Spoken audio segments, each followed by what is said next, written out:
আমাদের এবার কত ভালো আলু হয়েছে, আমরা তো আলু বিক্রি করব। হ্যাঁ ভাইয়া ঠিকই বলেছো।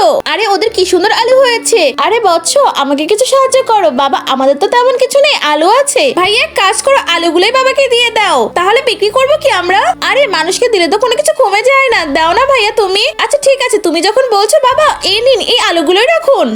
আরে বৎস তোমার মন তো অনেক বেশি পরিষ্কার, তোমার সব মনের ইচ্ছা আমি পূরণ করব। এই নাও আমি তোমাকে বর দিলাম। আরে আরে এটা কি হচ্ছে, আলুগুলো এরকম স্বর্ণের হয়ে গেল যে। আরে সব তো সোনা হয়ে গেল, আমার কাছে তো কলা আছে, আমি কলাগুলো সব স্বর্ণের বানিয়ে নেব। আরে বৎস আমি তোমাকে বর দিলাম, তোমার সব কলা আমি স্বর্ণ বানিয়ে দিলাম। আরে ওয়াও ওয়াও।